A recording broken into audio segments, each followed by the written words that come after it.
set up. There we go. So again, the goal of this project was to restore at least 2 acres of prop scars. And when I say that, I mean 2 physical acres. I'm sorry, not 2 like physical acres with scars in them, but like two acres comprised of scars. And so you'll see how many scars that actually is shortly. And so each scar was GPS and identified. Our performance criteria there, you can see at year 2, we wanted scars to get to 25 to 50% cover, or 3 on the B&B scale. And at year 3 to get to a score of 50 to 75% coverage in the scars, or 4 on the B&B scale. An education component part of this project was a seagrass buoy system, which did not really work out, and I'll touch on that real briefly. And we did use some seagrass planting units or transplant to sort of help out with restoration, and I'll touch on that as well. Oh, hang on, I gotta hit got it. There we go. Okay, for those of you that don't know, just real quick, prop scarring occurs when a boat propeller goes through shallow water and it cuts out the roots, the stems, the leaves of the seagrass, basically producing canyons or little valleys in the grass. Turtle grass is really slow to rejuvenate and recover. In severely scarred areas, sometimes it'll never recover. So they often need some supplemental restoration efforts to prevent the damage from expanding in size, getting worse. We want to restore the ecosystem services and try to help the injured areas recover. These are some typical treatments that you see in seagrass restoration. It can range from anything from no treatment to the sediment tubes. In the top, you see bird stakes, where the birds literally fertilize the grass. That's used in sort of nutrient limited bays and things like that. St. Joe is not nutrient limited, so we chose to use sediment tubes in this bag, in this project. The sediment tubes are a biodegradable sock, basically. It's about 8 inches by 3 feet long, and you fill it with sediment to bring the prop scar to ambient grade. So just as I mentioned, when the propellers go through the grass, they remove the roots and the blades. And the way this sort of restoration technique works is you use the sediment tubes with that are filled with a similar size sediment to the surrounding environment, and you bring the scar up to ambient grade so the grass grows in naturally from each side. Just as I mentioned previously, part of this project was to map the scars in each bay. So St. Joe and Alligator Harbor, we used drones to map. We got 6 centimeter or less resolution. 10,000 acres of seagrass were mapped in St. Joe Bay, and about 4,000 in Alligator Harbor. We had issues with drones because of winds and surface conditions, and due to time constraints and things like that, we used a regular fixed wing aircraft. You can see that flight pattern in the bottom left to map about 2,500 acres, and we got 6-inch resolution with that. So what happened with the imagery, it was compared with GIS as well as some ground truthing, and the red markings are scars and the yellow markings are trims. Again, a lot of ground truthing was done and then compared with modeling and GIS software, so on and so forth. The trims, the yellow, that's where the roots were not removed, but the shadow showed up in the imagery, sort of resembling a scar. So that's where the ground truthing really came into place. The red are a scar, so you can see there are plenty. And this is all just in the southeast corner of the bay. If I go back a slide, you can see there are scars all around the bay. And our main targeted area where we found the 2 acres was in that southeast region.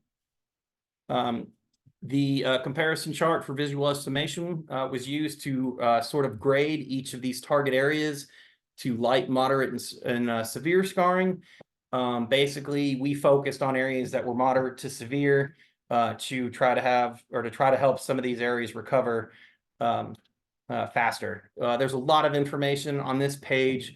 Things to take away from this are the average prop scar width was about 13 inches or 35 centimeters wide, and the average prop scar length was about 138 feet long or 42 meters long. That being said, some of our scars are blowouts that were treated. That's when it's just the thrust from the engine taking off. And so some were wide, but not very long. We also have a couple scars that are over 1,000 feet. So, a quarter of a mile long, where people literally drove their boat through the bottom. I don't know how they did it, but there are some really long ones, but as you can see in the bottom right-hand corner of that chart, that we identified 2.5 acres of propeller scars in 378 acres, of grass to treat. Just as I mentioned, for this project, restoration was to be considered in all 3 of the aquatic preserves. So restoration plans were developed for each aquatic preserve. But since we met the 2 acres in St. Joe, we only acted upon the St. Joe one. But this year we are utilizing the St. Andrews one to restore scars in St. Andrews. That is coming up this summer. And we probably won't ever restore scars in Alligator Harbor because it's deep enough and a little darker water. But we do have the plan in case we decide to go that route. These are the sediment tubes getting filled. You can see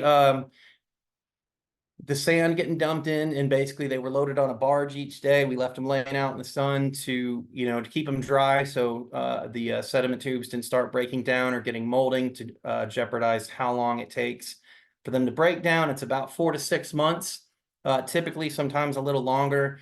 As I mentioned, the sediment is supposed to be similar to the surrounding environment that you're treating. So there was a granular test done at Moat Marine Lab to where different samples were taken around our restoration area. So we were able to pick the best sand for the job to fill the tubes with. Typically it is sand when you're doing this project.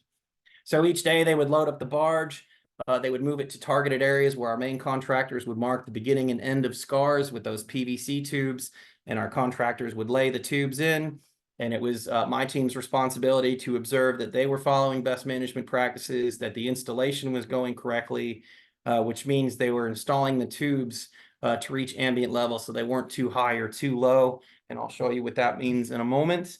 And a lot of the time it was our job to, provide feedback so they could fix things on the go. And once the scars were approved by us, as there was a final a prop scar line and a prop scar point made for our monitoring reasons, so we could find them again and be able to monitor each scar. This is what it looks like when the bags are correctly deployed. The bottom right picture is the best one, where you can see it's just about ambient with the surrounding sediment and grass. With this, it makes sense to have a little bit of a bump because the tube is going to break down and the sand will gradually spread out. But the goal is to keep it about level. So sometimes you have to install 2 bags on top of each other to meet the ambient grade. You can see how wide some of these are, 1, 2, 3 bags wide. So between July and November of 2020, 44,000 of these sediment tubes went in 380 scars for about 2.2 acres. You can see how many scars crisscross over each other, the width and extent of some of those scars. It's pretty intense. So every year we monitor every scar. We use the B&B scale instead of percent cover. It's just an easier, faster way. We take monitoring points, we collect data every 10 meters in the scar, and that is the percent cover, the presence or absence of the seagrass or macroalgae species. We also do control data at 0, and then every 50 meters. We record sediment type, blade height, the epiphyte density, as well as water quality parameters. You can see the tapes are laid out too, measuring tapes. We measure the scars each time too. The better the restoration, the shorter the scar gets. And so we can record progress that way too as these scars get smaller. These are some photos of just monitoring. You can see there a little bit of grass starting to grow in some areas in the picture on the right, but still pretty bare. That was it at year 1. So we expect some progress, but not much in some areas. But you can see how tall the grass is around that. This is where the restoration did not work. The sediment was a little more siltier. So you can see the valley that still forms on the picture on the right. The grass is much higher than where the valley is. And so the bag had sunk and therefore not at ambient. So the grass did not grow in. In the picture on the left, you can see up close where it's much lower, but in the distance, the sediment sort of comes up and you start to see sprigs coming across the scar. So again, it's a tricky business trying to maintain that ambient grade the whole time. When it works though, it's pretty cool to see. You get all these little blades starting to pop up, like it's kind of like stubble, on a beard, just, kind of 5 o'clock shadow when you first start to see it. The picture on the right is pretty awesome. That's down in one of those real silty areas. The grass is super tall. It's really shallow, but we somehow got the grade right, and so we started to see growth coming in. When it works out the way it's supposed to, you get the scar filling in. You can see just in the bottom right corner underneath that drift algae, the scar is still sort of visible. But for the most part, we're getting that that 50 to 75% coverage in some of these areas. We were ravaged by urchins since about 2018 after Hurricane Michael. We had an urchin front that bloomed, and they have mowed down hundreds of acres of seagrass in St. Joe Bay in the southern end. And they have affected multiple areas of restoration to where 123 of our scars have disappeared. So that's basically a third of our scars are gone or unrecognizable, or you can't tell anything, or it's been completely denuded. We have seen a little bit of rebound in some of these areas, and we did try to do some plantings in these areas to recover, but it's a slow process. At year one, only 10% of our scars were at the score of 3 goal. 52% had started to see growth though, so that was encouraging. But again, almost a quarter of our scars were gone or non-discernible just due to the urchin grazing. As I mentioned, we did some seagrass planting to alleviate. You can see how bare the areas are in the right-hand picture. That used to be full grass with scars through it. And what they did is they replanted these scars, and then they also did some spacing. The planting units are 2 rhizomes and about 9 seagrass shoots combined. We compressed, for their grant, they received 1 acre of seagrass is about 4,800 planting units. And what we had them do is they installed 7 acres worth of planting units into 5 physical acres to try to really jam in and try to save seagrass, try to kickstart some restoration in scars. On the high end, seagrass restoration per acre is about 66 grand. So we have now received almost $500,000 of free restoration to us from our friends at Aquatic. They're going to come back this spring and try to replant about 8 more acres for us, covered under their grant. So we're excited to try to be restoring more grass there. At year 2, you can see that we're still struggling to meet restoration goals. We've ticked up in a few more scars showing regrowth, but again, we've lost lots of scars to the urchins, and they've really impacted our scoring and our data. We are doing our best to get through as we can. And so as you can see, we're really kind of hopeful that the grass starts to grow in, but we're still not really meeting our restoration goals. It's been a hard path, and it's a real tricky business.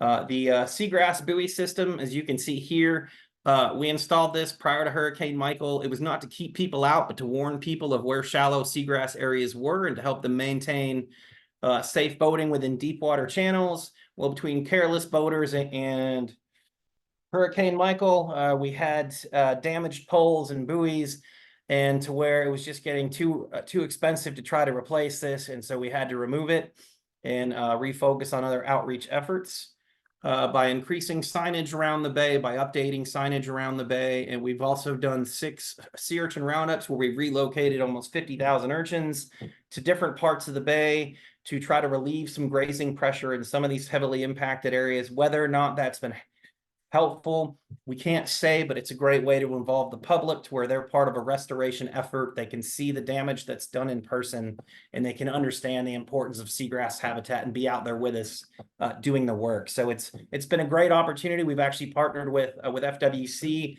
Becca and Kent and Katie have come out before, which is great. The estuary program team has come out to support us as well. We very much appreciate it. It's been, as I said, really great, public outreach opportunities. We might do one more, but at this point, the urchin numbers are down in the bay, and we are hopeful in this next year that we see some good rebound. We've started our year 3 monitoring, and we've actually seen some new growth in some of the denuded areas popping up. We've also seen a lot of acetabularia growing on abandoned scallop shells in these areas. So there is greenery growing, but it's not the greenery that we want growing. Most of the grass that we see grow in is turtle grass. We have seen haladuli shoal grass take advantage of some of these open areas and move in, especially on the eastern side of the bay. The southern or southwest ends really is the difficult area with the siltiness. So with that, I will stop sharing my screen and I will turn it over or give it back to you, Ryan. Awesome. Thanks, John. And I know that was a ton of information to pack in, so I really appreciate you. Yeah, I did my best. That's a 30 to 40-minute presentation I had to do in about 15 minutes at the A-Nurse Symposium, so I was trying to do the same. I know it's a lot, so please ask me questions. There's my contact information. I'd be happy to answer anything. Put it in the chat too, and I'll try to answer. So thanks.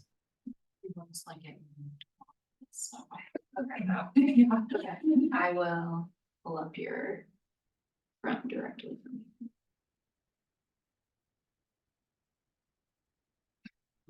here. Yeah. All right, up next we have Becca joining us from in the room. Let us know if you can't hear. Yes, let me know, please, and I will speak up. Thank you guys so much for letting me crash your Seagrass Awareness Month party. I'm glad to be here as a presenter. And today I'm going to give a dual presentation. I'm going to go over some of FWC's seagrass restoration efforts in St. Andrew Bay. And I'm also going to talk about FWC's Seagrass Integrated Mapping and Monitoring Program. All right, so to kick off, I'll start with our oyster and seagrass habitat restoration in St. Andrew Bay, Florida project. I will not go all into the weeds on the oyster stuff since it is focused on seagrass, but I will say that FWC has installed about 5.5 acres where historic seagrass used to go out to, and with the idea that we will help facilitate some of the seagrass recovery in the system that has been lost. And FWC has done a bunch of other smaller seagrass research studies and also restoration efforts so we can actually help restore this. So I will focus on just the planting phases for these. Next slide, please. Perfect. Starting with the 2019 pilot study, this was a 1/4 acre project that was requested by the U.S. Army Corps of Engineers and the Florida Department of Environmental Protection to be able to see if we could have success with transplanting in our project area. And we also wanted to make sure that our donor sites we would harvest from could recover during this time. So our project goals were to see if transplanting was possible here and for us to evaluate some of the stressors in the system, including stingray bioturbation and also the heavy sediment movement we have over here. And this project was a community volunteer effort. We had 3 days out there of harvesting, assembling, and transplanting. And we did about 2,160 planting units that we installed in about the 1/4 acre out here. And it was about 18 volunteers and some FWC staff. So it was an all hands on deck. We were out there for about 12 hours each day. So we managed to get it all done. And we completed monitoring on this project for 16 months for our planted sites and also for a year on our donor sites to ensure that these could recover. And we saw success. So that was the great part about this project, is we were able to prove that we could move forward with the large scale. And as such, the permitters were allowed us to go ahead and do a full scale planting for this project. So because we could not do this all in-house with volunteers, we hired a contractor to do this for us. They were out there from June to August in 2021, and over 35,000 planting units were assembled and transplanted in this area. And each one of those, that little planting unit in my hand is what a planting unit is. So you can imagine 35,000 of these out there. We also installed over 100,000 wooden dowel rods to prevent stingrays from messing with our sites.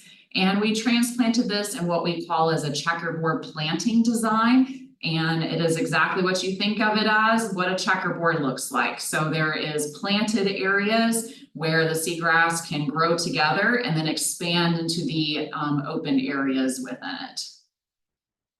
And this is exactly what it looks like on the right-hand side, as you can see, like a checkerboard. So we have been monitoring this project for the last 3 years now. We will finish up our 3rd year of monitoring this July.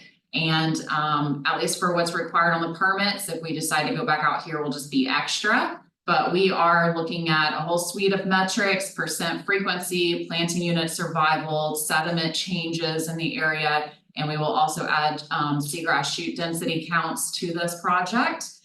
And we'll be happy to share the results when we start looking at all this. But so far, everything seems to be doing pretty good. And similar to John, we have also partnered with Ecosphere Restoration Institute. So Aquatic is going to be coming out next month, and we're going to be doing about 6 more acres of transplants in our project area, which is really exciting. So our permitted area is going to be pretty full. So we're getting the max amount out of this project. And one of the last projects we've been involved with is seagrass restoration at the El Dorado grounding site in St. Andrew Bay, over here in North Bay. If you guys are, at least those sitting in the room, it's right outside the FSU campus out here. But some of you locals may remember after Hurricane Michael, there was a large 147-foot vessel that was grounded. It had Happy Holidays across it. This is basically the site. So you can see where the boat left, where it was scarred in the seagrass habitat. So this part of the project was led by FWRI's Emergency Disaster Response Group. And it took quite the amount of effort to try to move this out. And they successfully did so in 2019. And they sunk it offshore as an artificial reef for Bay County. And this project was also a large community effort with lots of volunteers. And I know quite a few folks on the call and in the room have helped out on some of these project phases. And so what had happened though for this project, it was kind of a no-brainer for the restoration side to get involved. The boat had left a giant depression of sand that was left over. So we came in there, hired a contractor to add about 122 cubic yards of beach sand into it. And then we followed up about a month later with large volunteer effort to transplant seagrass within this. So we did that over 3 days. We had huge turnout of folks came out. 36 volunteers and FWC staff came out over the 3 days. And we transplanted about 1,400 planting units and about 0.2 acres restored. So monitoring is ongoing right now for this project. Last monitoring was done last June and everything's looking pretty good. We can already start to see some of the seagrass coming in on the site. But I believe there's another at least year of monitoring on here, and we're going to go out, next month and take a look. But we're taking monitoring for percent cover and species composition. So these are essentially the projects that FWC has kind of been involved with as like a surface overview, because I'm short on time, so I can't go in all the weeds on them. And all right, so now I'm going to switch it over to the FWC Seagrass Integrated Mapping and Monitoring Program. And some of you guys may be familiar, most of you, we refer to it as SIM. And for those who don't know, this is a program that was established in 2009. It was led by Paul Carlson and Laura Yarborough. It was mostly run on small bits of money and grants to keep it running, but it is a statewide program to assess the abundance and health of seagrasses. And they developed a technical report in 2016, and they've updated some chapters since then. But this past fiscal year, we actually got funding to within the state to actually kick back up this program. So that they have since retired. So now we have new faces, including myself, leading the program.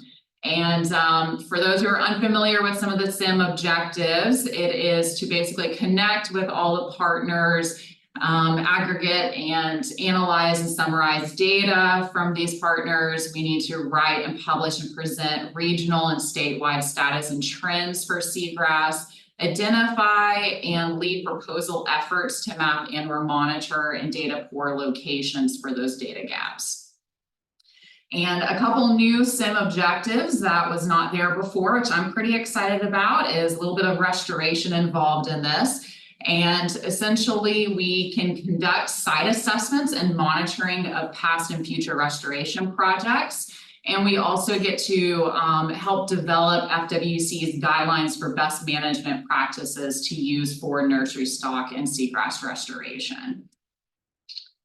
And with that, brief overview, I just want to point you guys, you're welcome to scan the QR code or follow the link. I'll bring us to the website. We are going to be going through some updates and hopefully add some more resources as we're kind of revamping this program. We're, trying to provide a lot of resources to folks. So over time, this is going to get, you know, even better as we go on. But I encourage you guys to reach out to us if you're involved in seagrass mapping, monitoring, research, any of that stuff. We want to be your go-to and work with you all in the future. So thank you guys.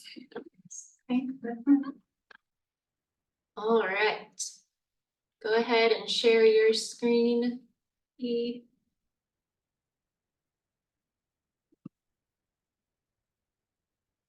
might.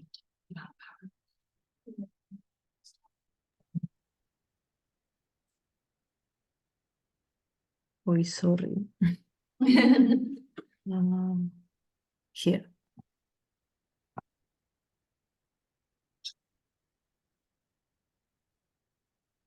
Okay.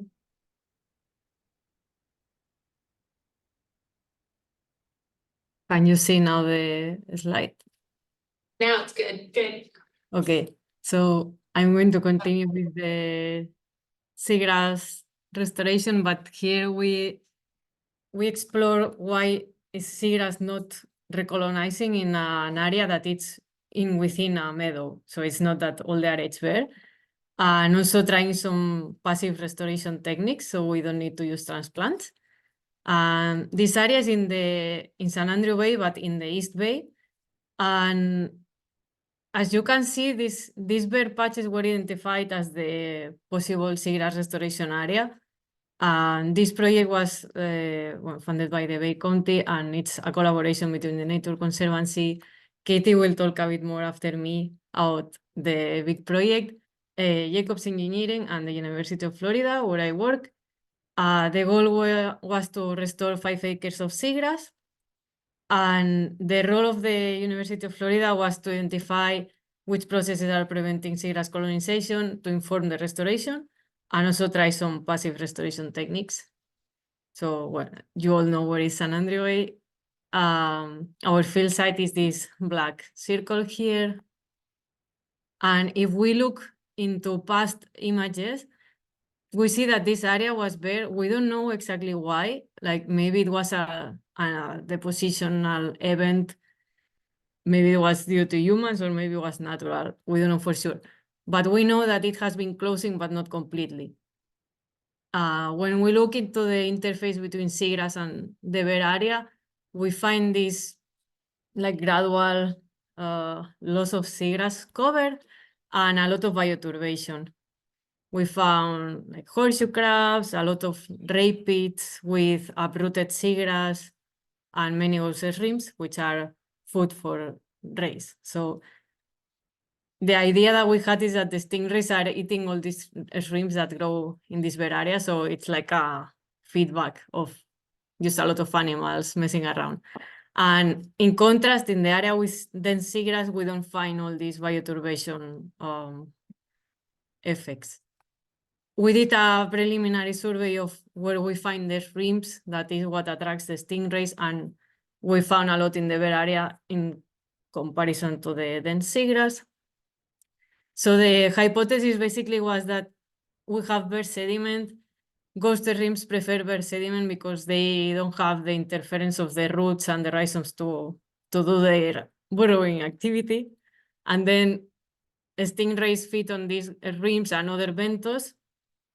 So they bioturbate all this sand, preventing the seagrass and also disturbing the seagrass that is already on the seagrass on the edge of the meadow. So this keeps this bare area. And to test this, we measure two things. We put, well, one of the questions was, if we exclude the stingrays, can the seagrass naturally recolonize? And also what is happening with the sediment dynamics in this bare area. So I will first show the stingray exclusion.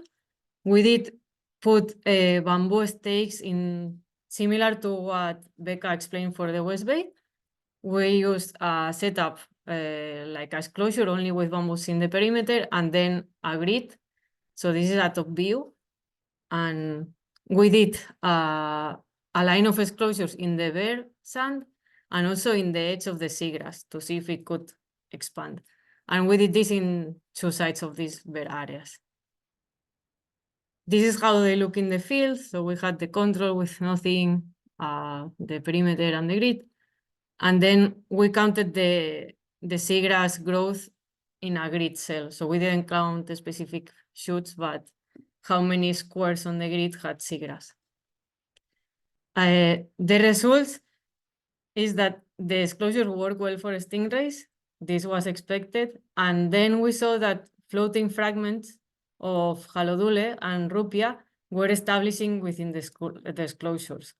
However, after time, we saw that these new recruits were being buried. So there was sediment on top. This is the plot. It's a lot, but it's divided by months. Like each month was a monitoring event. And then we have the yellow is the control, and the green and the blue are disclosures. And we see that there is an increase on seagrass in disclosures. Then in July 23, something happened and seagrass retreated in the edge in all the area, not only on disclosures. So there was something going on that summer. Well, the seagrass could establish, but after some time it was buried. These are little seagrass recruits that we could see growing in disclosures. And the big thing next to it is the one bamboo. And then what was going on with the sediment dynamics? Like, why did the seagrass vary? So for this, we put sedimentation plates. It was a piece of plexiglass with a string. And then you measure the distance from with a metal rod from the top of the sediment to the plate. So you do that over time and you can see how the sediment changes. And we put sedimentation plates in the bare area and also in the meadow to compare. And in addition, we measure the elevation, like the real elevation with a DEPS. And the results of the plates show that there was accretion over time. So each color is a measuring month, and we can see that it increases over time. That was weird because this means that the bare areas would increase elevation over time. And in only 1 year, we recorded up to 20 centimeters. Then it would be too much over years. It would be just a mountain, no? So there was something else here. When we checked the real elevation of the soil 1 year after, we found out that the elevation didn't change. So what we were seeing from the plates was actually that the plates were sinking. It's not that there was sediment deposited on top. And we attribute this to the ghosted shrimps that we said at the beginning that were what attracted the stingrays. They do a lot of bioturbation by excavating, and they can put sediment on top.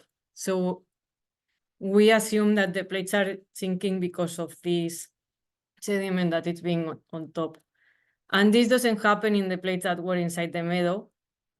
And in this place, there aren't shrimps. So when you have shrimps, the plates were sinking, and when you don't have, they weren't sinking. So it's pretty clear that there was this extra effect burying the seagrass. So in summary, we have this meadow that is healthy. It doesn't have many ray pits or ghosted shrimps bioturbating. But then we have this bare area. We don't know when it occurred, but it's there. And it's full of shrimps and full of rays feeding and creating pits, dislodging seagrass. And then when we exclude the stingrays, we have some seagrass establishing, but after time, the burial from, like the sediment turnover from the shrimps keeps smothering this new seagrass. And this happens also in the seagrass edge, where we find a lot of seagrass that is trying to grow, but it's again buried, so it cannot colonize further. So as a conclusion, and to inform this design, one option would be to leave this area bare because maybe it's a natural process and it's this habitat mosaic where you have seagrass and you have bare areas where the stingrays can feed. Or the other option would be to address this sediment turnover. There are different ways or very high planting density or just covering the area with some fabric, which may seem a bit unfeasible. But this led to some decisions that now Katie will talk about, I think. And yeah, I would like to thank all the people that has been helping monitoring. Yeah, the questions for the end. Interesting. Thank you. That was great. Right. Katie, I'll get your slides up.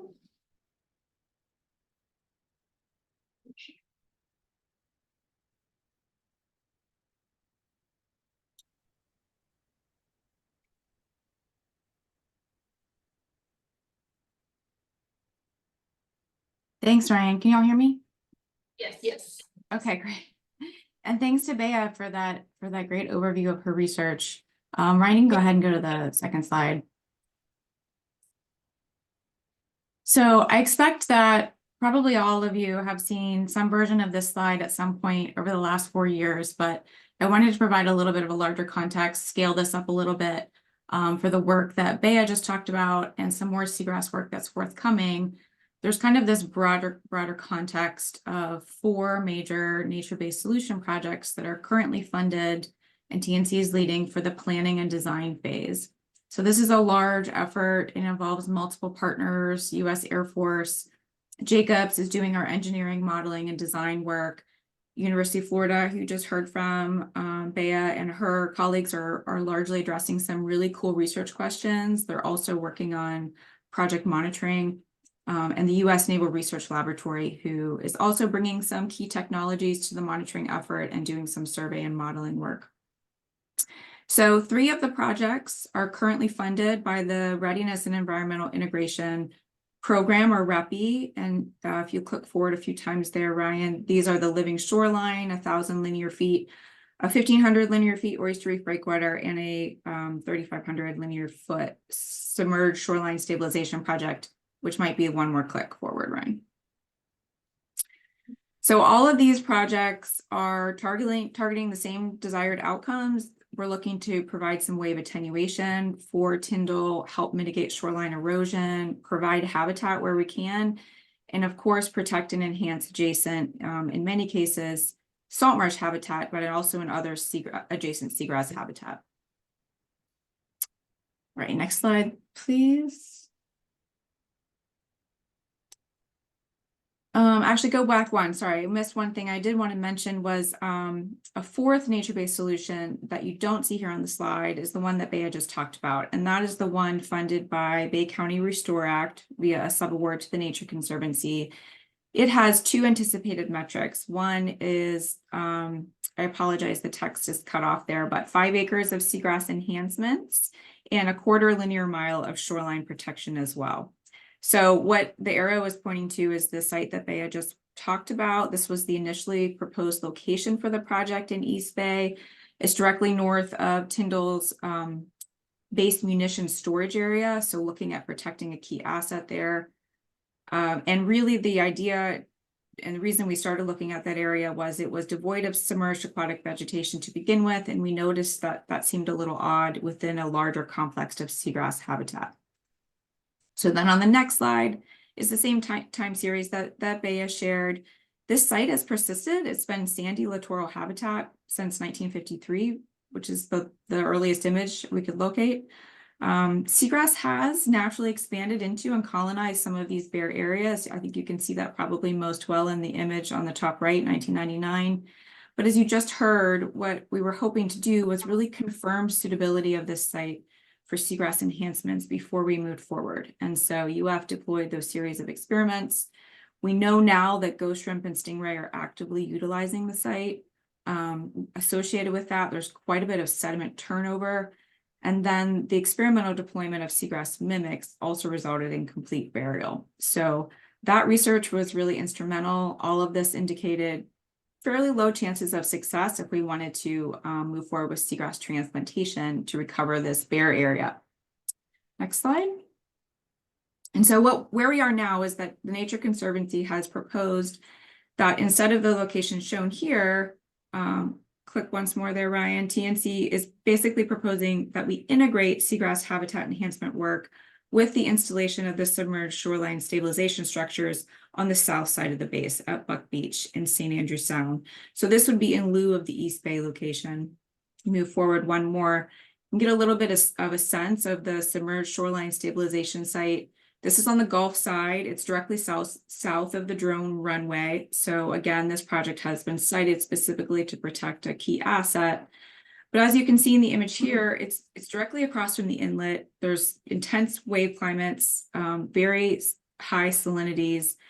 It's characterized also by a sandy beach and some dunes on shore, but also some really patchy, fairly dense subtidal seagrass meadows immediately offshore. So what I'm showing you in this image in green is the 2011 seagrass contour, as reported by the statewide seagrass layer. And then in contrast to that, University of Florida, BEA's 2022 survey shown in black. So since 2011, we've lost more than 50 acres of seagrass habitat from within this small project area. Click forward for me one more time, Ryan. There's a couple species that we've seen in this area, actually 5 of them: shoalgrass, widgeon grass, turtle grass, manatee grass, and stargrass as well. And then remaining seagrass beds are showing some evidence of really rapid and ongoing erosion, as well as what we think is grazing. So I'll show you a picture of that here in a minute. But as you can see in the small map on the left, bottom left of the screen, thanks, Ryan, there is a network of structures that are already being designed. These are proposed along the 5-foot contour, and their purpose is to reduce wave energy primarily, but also to stabilize sediments, protect the shoreline at this location, and try to mitigate some of that erosion. And so we're looking at this site as an opportunity to do some true seagrass restoration in concert with the installation of structures, really integrating this approach, looking at kind of that multi-habitat mosaic over the space. All right, go ahead there, Ryan. Thank you. So I just wanted to give a quick update of where we are as we've relocated our focus for seagrass work. The metrics have stayed the same. We still want to target 5 acres and a 1/4 linear mile of shoreline protection. We've integrated now and basically have all of these things you see on the screen complete: data collection and field surveys. This includes all the permit required stuff: bathymetric, cultural resources, and geotechnical. The SAV surveys are complete as well, thanks to Becca and her team, and the scientific data collection. So now we are moving, next slide, into some pretty interesting modeling and engineering design work. The engineering design for the structures themselves is well underway. We're nearing our 60% design milestone in the next 2 months. This includes hydrodynamic and wave transformation modeling, as well as sediment modeling for the area, which is pretty important because that will not only inform the design of the structures, how they're placed, what orientation, what shape, but where we might focus our efforts for seagrass enhancement behind those proposed structures as well. So next slide, please, Ryan. With respect to the design planning of the seagrass enhancement work specifically, the team, we've just started reviewing the available data and discussing some initial ideas now that we know we're focusing here at the Buck Beach site. So what we propose to do first, Ryan, if you would move forward, one is, before the installation of proposed submerged structures, employ some techniques to halt any further loss of seagrass, thinking about ways we can stabilize that currently eroding bed edge. And that will be the focus of the Restore Act funded work within the next few years. Number 2 here, following the installation of structures, some additional techniques maybe we'll think about and could employ to foster the recovery of seagrass into this area: passive restoration or active transplantation, once that area has stabilized a little bit. So in the photos on the right, you can see how the seagrass is trimmed. These photos were taken pretty close to the deep bed edge of what remains of that contiguous seagrass bed. And we think this is most likely due to sea turtles, maybe some manatee in the area. In addition to these types of observations, there's also kind of an active evidence of erosion and maybe even erosion hotspots in some areas where there's like a 4 to 6 inch escarpment where the seagrass rhizomes are completely exposed, below the surface of the substrate. And so the A and B that are shown under the first point here is sort of what we're thinking of focusing on for the first phase of work, maybe two different approaches. One being techniques employed to protect the remaining seagrass area from grazing, something like bamboo stakes, for example, that have been used in other projects discussed today. And then some techniques employed to mitigate that ongoing erosion along the deep bed edge now, and more locally, really, before those submerged structures are installed. So what I also want to mention here is that we're looking for feedback. We might consider a novel approach to halting seagrass loss here. The team is, currently digging into the literature, generating ideas for consideration. I'm working to set up a site visit in mid-April, which I think might be the next point there, Ryan. I've invited some local seagrass restoration partners to attend. If folks have ideas or interested in participating in that site visit, let me know.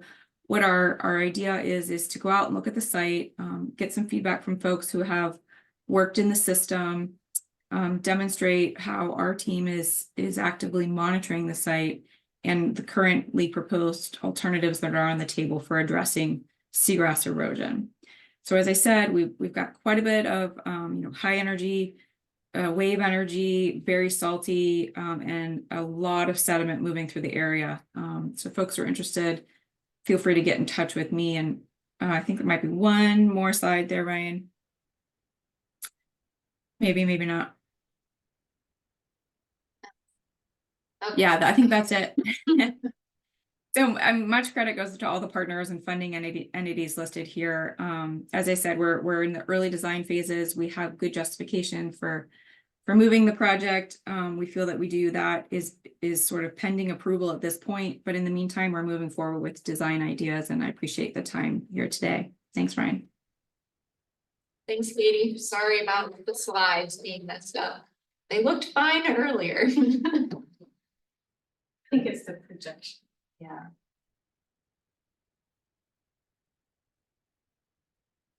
All right, last up we have Stephanie Archer, and I think she's gonna try and share screen.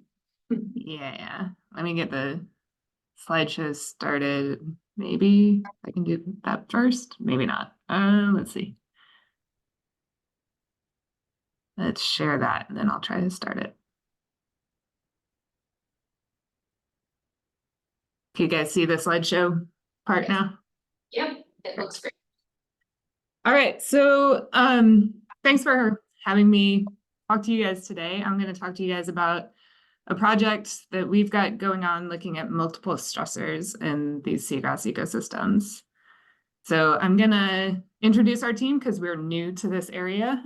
We've met many of you, but haven't met all of you. And then go over what we did during some surveys we did in the spring and summer of last year, and some key results that probably aren't going to be shocking to anybody in the room, but I'd like to share them. And then talk about a long-term experiment that we're getting ready to set up next month, and the types of data that we'll have at the end of that long-term experiment. All right, so this is our team. We're led by Dr. Betsy Stoner, who's at Bentley University, which is up in Boston. The other PI, along with me, is Beth Whitman at Florida International. We have quite a suite of graduate students and research associates, as well as undergraduates, that are helping us. And that is in large part because this work is funded through NSF to Dr. Stoner, who's at an undergraduate institution. So we were funded as a research for undergraduates grant, essentially. All right, so we did a longitudinal survey in the spring and summer of 2023. We visited, I can't see my table because you guys are on top of it, 95 sites in St. Andrew and St. Joe Bays. And we revisited a number of these sites in order for us to be able to get an idea of how variable our results are when we repeat visit an area. The main reason we wanted to do these surveys was, like I mentioned, we're a new team to the area and we wanted to get to know the systems. And we also wanted to be able to put the context or put the results of the long-term experiment in context of what's going on within the bays as well. And so at each of those sites, we did seagrass surveys and seagrass and macroalgal surveys. So percent cover, taxa richness and diversity, shoot densities, canopy heights recorded as evidence of grazing.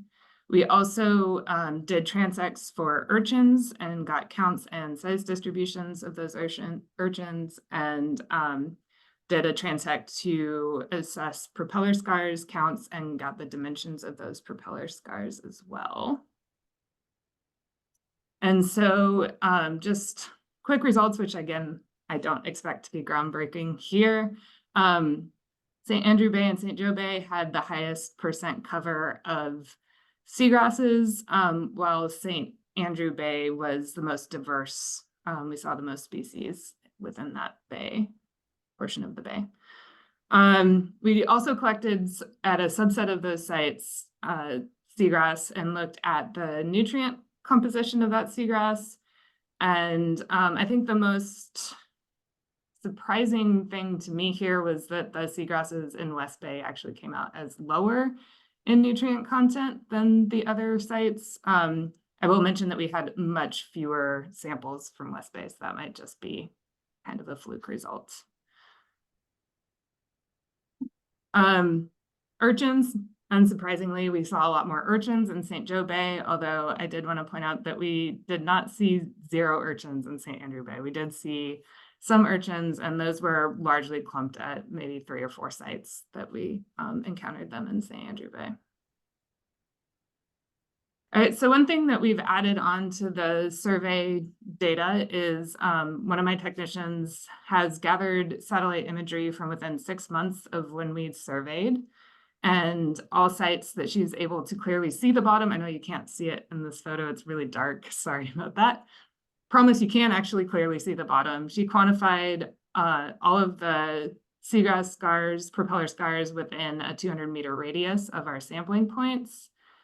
And we wanted to do this for a couple reasons.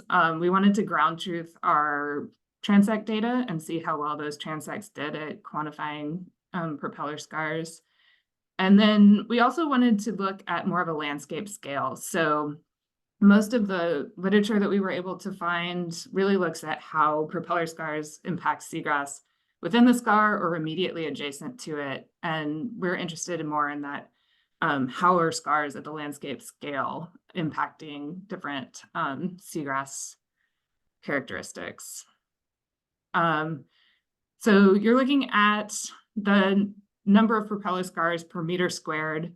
The circles are from our survey data, and the squares are from the satellite data. We actually found a higher density of scars from our surveys, but the patterns between the regions of the bay are the same. We also found a higher or a bigger distribution of sizes of the propeller scars in the satellite data compared to the survey. But again, the general patterns of scar length were the same between the bay regions. So 2 interesting results. Here, we found that the number of scars based on satellite data, so that landscape scale of how many propeller scars were there, is negatively correlated with above ground seagrass biomass as well as seagrass growth. And the interesting thing is this is actually the reverse correlation that we see with percent cover. And so these sites that have low biomass and low growth actually have really high percent cover. And so that might be something to kind of take into account in future when monitoring the response of seagrass to these propeller scar or mechanical damage events, is that percent cover and biomass and growth rate are not always perfectly correlated. All right, so moving on from that, I'm gonna just go very, very quickly through our ideas and our plan for the long-term experiment, which is aimed at evaluating the combined effects of propeller scars and urchin grazing on the seagrass ecosystem, kind of more broadly. And so to do this, we have selected 6 sites within St. Andrew Bay and St. Joe Bay each. And at each of those 6 sites, we are employing a block design. So we have found existing propeller scars, which as of September exhibited no evidence of regrowth. And we plan on putting 4 2x2 meter plots at each site, 2 centered on that existing propeller scar and 2 5 meters away from the propeller scar, and 1 plot on the scar and 1 plot away from the scar will each have simulated grazing applied to those plots. Before we apply that simulated grazing, we will sample everything that we're planning to sample in these plots so we get an idea of what the plots look like before we applied the simulated grazing. Then we will apply the simulated grazing and sample those plots again, and then continually sample those plots each season moving forward for a couple of years. And we are ambitiously trying to measure a whole whack of things, including a range of water quality variables, sediment characteristics, the benthic community, and by that we mean seagrasses, macroalgae, and sessile invertebrates. For those of you who don't know me like Ryan does, my background is in sponges, so I'm very excited to see sponges again. It's a little too muddy in Louisiana to be able to see them. Also looking at seagrass productivity, nutrient content, morphometrics, and that above ground and below ground biomass.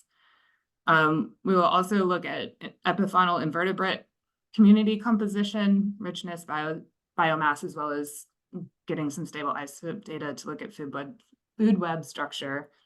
And finally, we will also assess the fish and mobile invertebrate communities, kind of same thing, richness, abundance, and some food web structure through stable isotope analysis. And I think that is all that I have. Thanks, guys.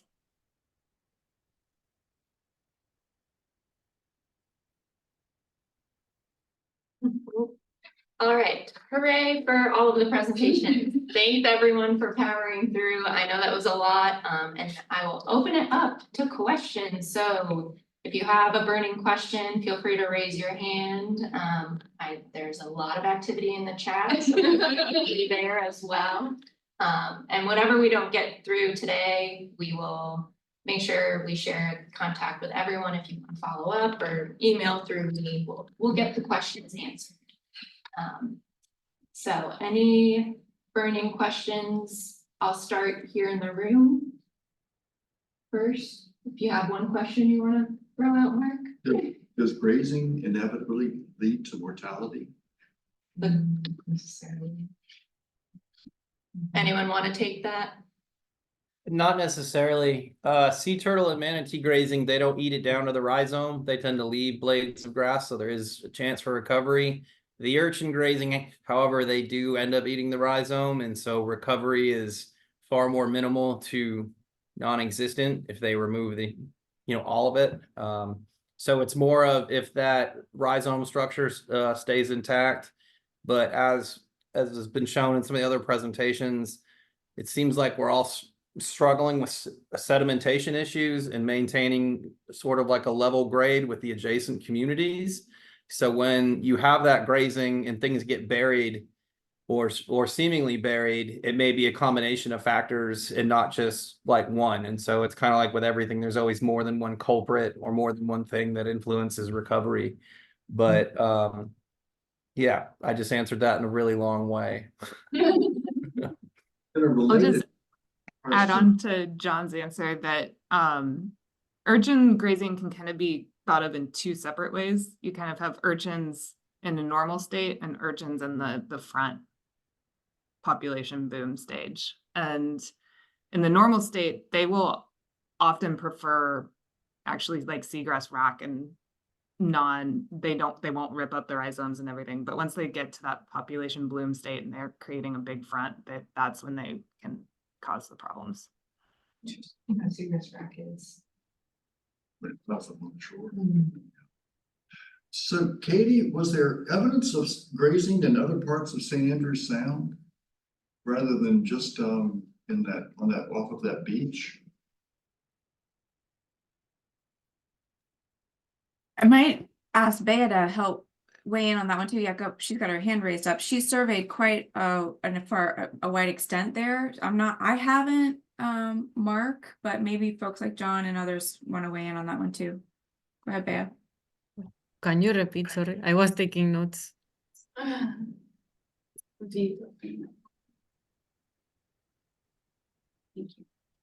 What was the question? Sorry.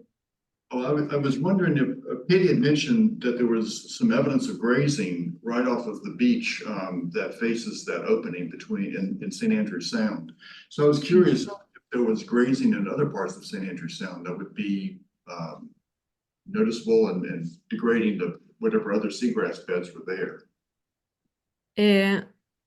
Yeah, we found grazing along all the edge, and as they said, it's not that the grazing itself is bad, but when you add these sediment dynamics, and specifically in San Andrew Bay after the hurricane, the barrier islands changed the morphology. And like there was an opening in the barrier island also, so all the hydrodynamics, like all the flow changed, and this leads to changes in sediment. So we think that this mix of grazing by turtles in this case, or manatees, plus changes in sediment movement, it's degrading all this seagrass in this area. And yeah, inside the bay, there aren't these changes in sediment. So linking that, I wanted to ask to all the other people, if you find a lot of these shrimps burrows in your scars, because I was wondering the same that we found in our bird patch, if in the scars, like if the scars become colonized by these shrimps, could this be messing up with things? We haven't noticed it so much in our prop scar work, but we're also not recording data for that. So we might be swimming right over it. When I think about some of the largely denuded areas where the urchin fronts have gone through and really destroyed the grass, I would say probably so. Just, we do see, stingray burrows out there. But I can't say for sure just because we don't act like we're not recording for that. So we just may not be paying attention. Stephanie, I don't know if your team has noticed any of that out there at some of the sites. Not yet, but we haven't gotten into the invert data yet. We will be starting that next month. So we will definitely share with you if we're starting to see it, or if we see it in the preliminary data before we even mess with anything. Yeah, I mean, I'm gonna start looking for it now. Totally.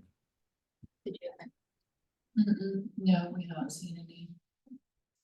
I'm gonna jump to a question in the chat for Becca.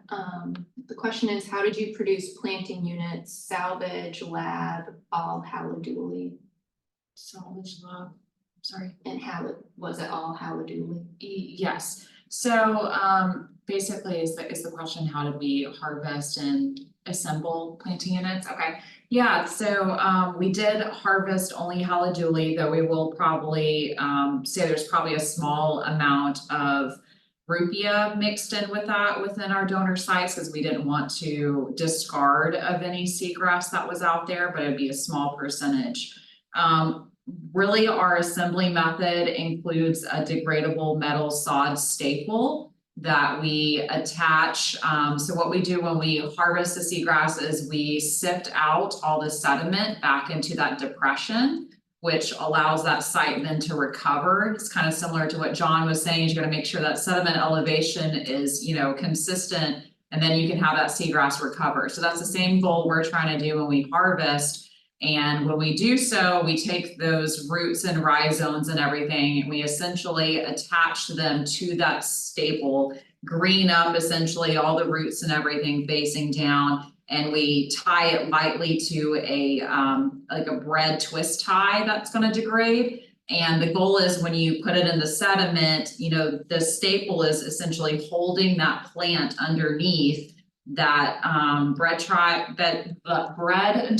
is going to degrade, And that staple will still help hold it in place and allow those shoots and all the rhizomes and stuff to expand at that site. Did that answer, I think? Okay. Melanie?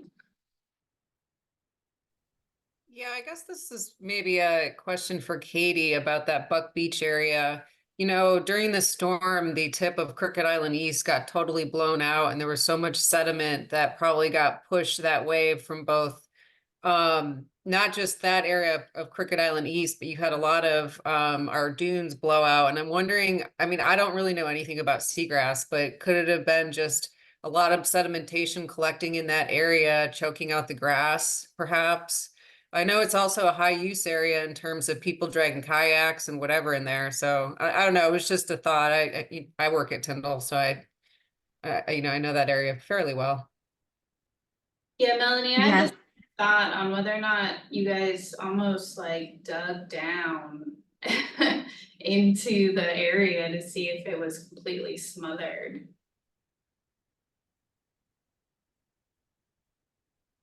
Jessica, can you repeat that last statement? I mean, you can answer Melanie first and then I'll add to it. I think, I mean, Melanie brings up a good point that our team is considering, especially I think our partners at the U.S. Naval Research Lab, who have kind of a broader scope on their monitoring effort and have been able to track sediment movement in this area over time. So that's definitely something we're going to be looking into. It does look like scour.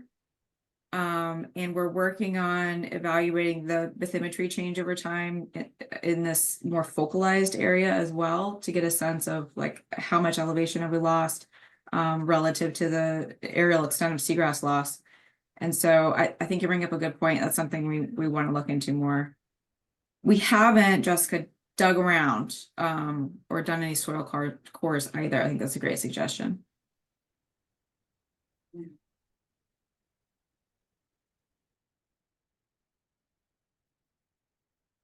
All right, any other questions? I think all of the ones in the chat have been answered either via the speakers through the chat or in the room. Melody? Hi, everyone. It sounds like the odds are against this seagrass restoration. So what gives you hope, you know, between the sedimentation and the grazing and the prop scars and the stingrays? What makes you hope? And the prop scars, I mentioned those. What indications are you seeing? What gives you hope that we'll be able to restore seagrass and St. Andrew Bay and the other bays, or seagrass in general? And thanks everyone for really good presentations. It's great catch up and great seagrass consortium. So thank you.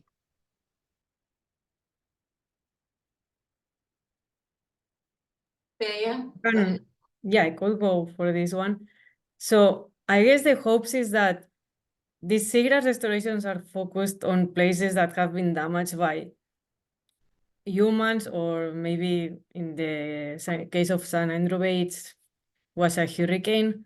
And if we do research on understanding what is preventing the seagrass to grow back, so I guess we are just trying to remove these stressors, and then the seagrass will be able to grow back.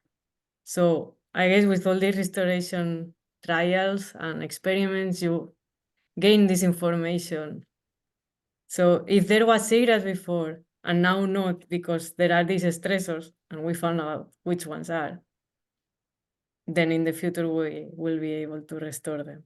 If there wasn't seagrass in the first place, then that's another another thing, and I will not restore that. But yeah, that's my opinion. Thanks. John? Yeah, I mean, I think some of it is that there's been a lot of work done in restoration around the state, particularly in the Keys and Florida Bay, and then in the Gulf, to where it's a learning process, to where we're seeing success in certain areas with certain techniques. and then we're seeing things not work. Like, for instance, I know some people are moving away from sediment tubes. They just don't think they work as well. And sometimes you need to consider not treating at all and letting natural stuff, take place, or dealing with predators, dealing with sedimentation, things like that. Major storms.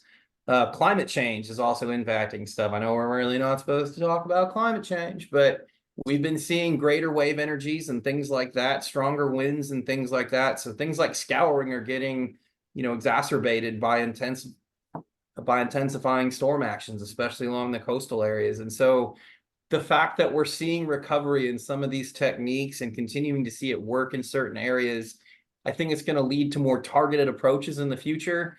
It might be smaller scale efforts than some of these larger scale efforts, because I think we're trying to bite off more than we can chew in some cases. So we might need to refocus. But again, it's a learning process. And when you're seeing success in areas where there was historically seagrass, just like Bea said, like, we know there was grass there, we know there's loss. So what can we do to bring it back? Like, it may take more than one try to get it right, but at least we're trying, I guess is the right way to say it. But we're doing what we can, and got to stay positive about it. It's going to happen. I'm gonna pass it to Becca and then Stephanie. Yeah, great question, Melody. I think, at least from my experience, it's being able to actually see the success that we are doing out there. And I can say, at least, for example, on the West Bay project, there has been a lot of research and studies and trying to really understand the project area before we did a lot of the work that we did. And I can say the same for everybody else who's also been involved in seagrass restoration. One of the biggest things you're supposed to do is understand the site you're working in. And that is one of the biggest failures of seagrass restoration, is people installing or placing seagrass that cannot support it. And there's a reason for that. So you have to address the stressor in the system if you can. Could be passive restoration, active restoration techniques, might be a combination of both. But I think understanding that site that you're working in is going to lead to the most success. So, and then of course, there is always the things you could do everything in your power and something else is still changing, because it's an ever-changing system. But it's kind of, as John said, we're all dedicated and we're continuously learning as we go. And it's something you got to remain positive about it. But, nothing is more satisfying to me than, spending all of those days out there, assembling planning units, getting it out there, and then months later swimming the site and seeing, a rhizome just shooting off, or something going on that is saying it's successful, and we're actually seeing seagrass grow back in the area, and that's what keeps me going.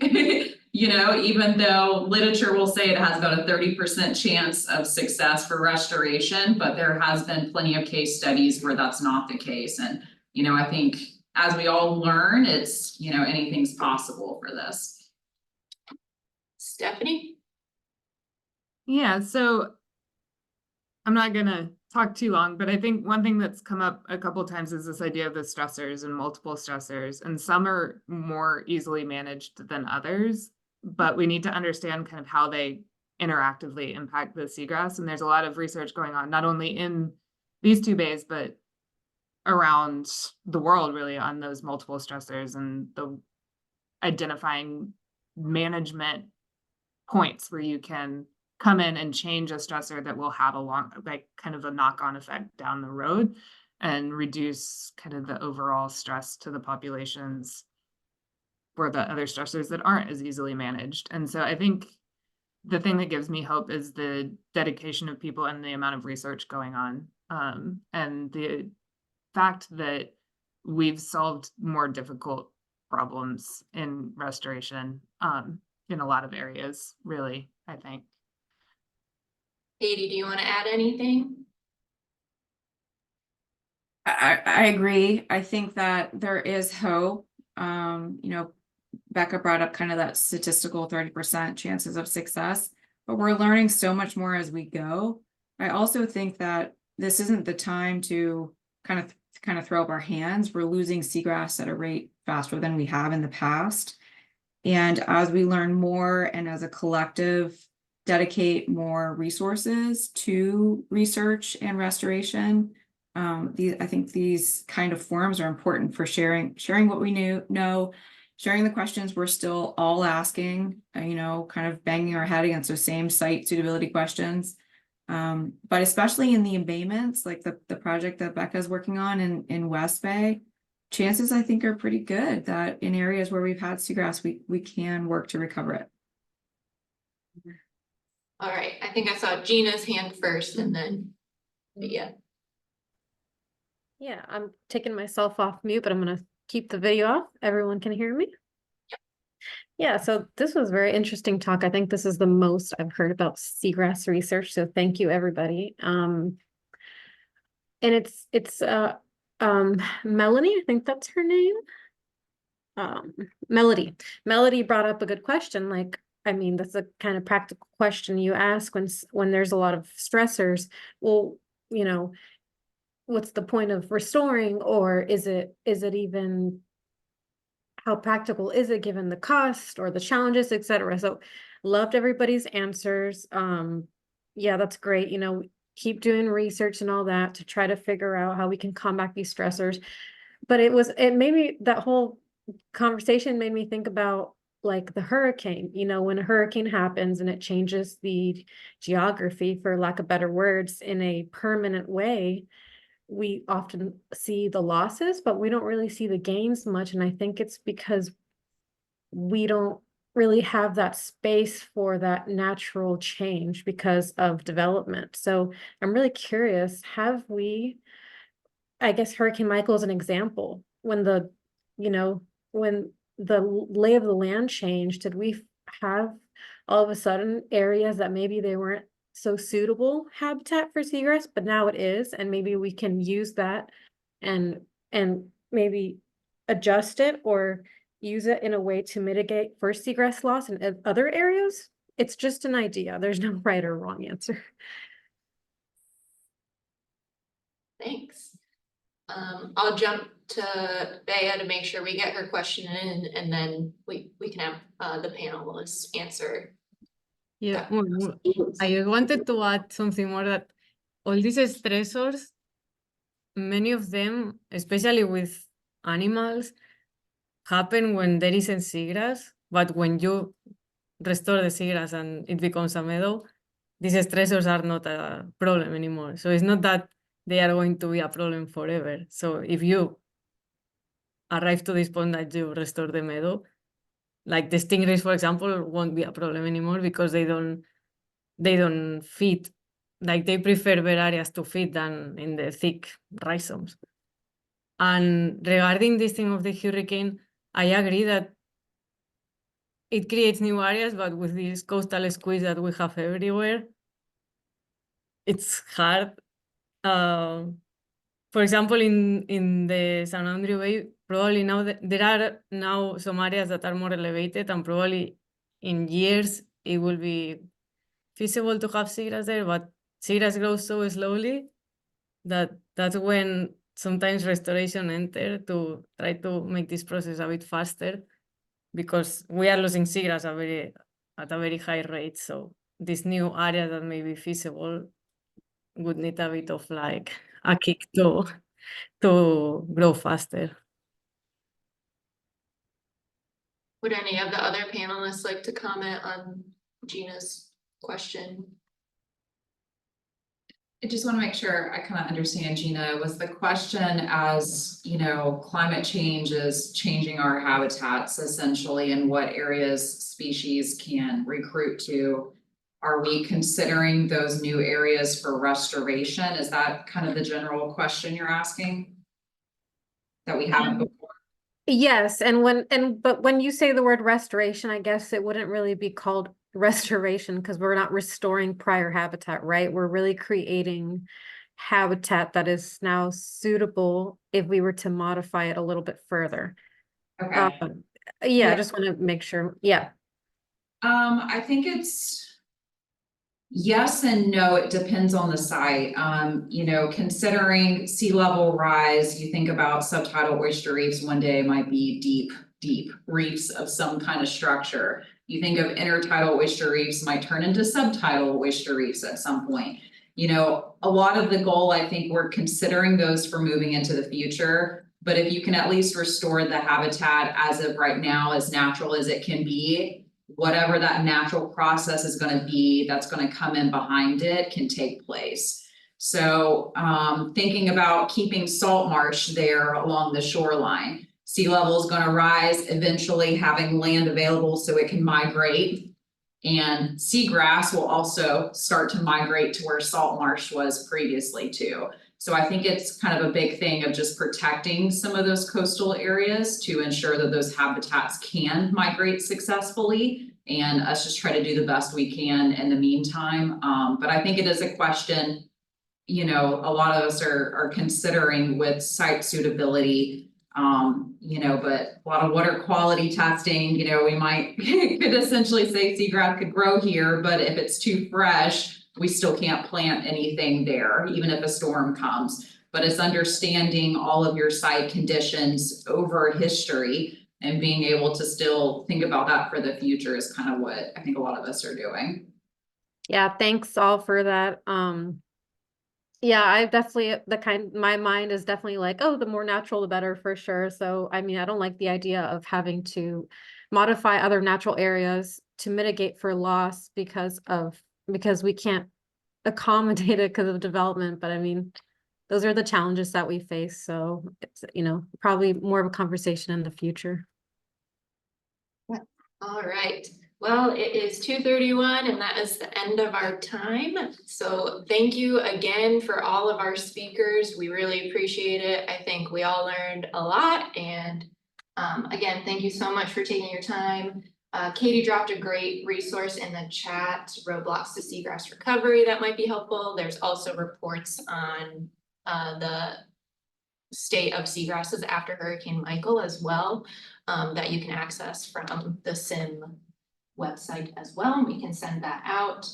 And with that, just wanted to say thank you to everybody. I'm gonna throw up a slide for you to look at on your way out in case you wanna come visit the St. Andrew and St. Joseph Bay's estuary program in the month of April, because we'll be in a lot of places. And then we've also got a great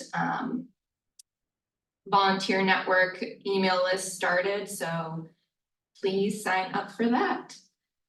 And with that, thanks so much for your time. Thank you. Thanks, everybody. Thank you. Great job, everybody. Thank you. Bye.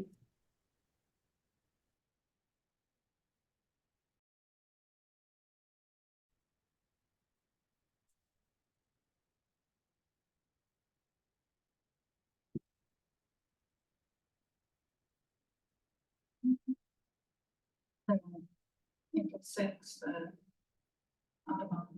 Oh, but was not.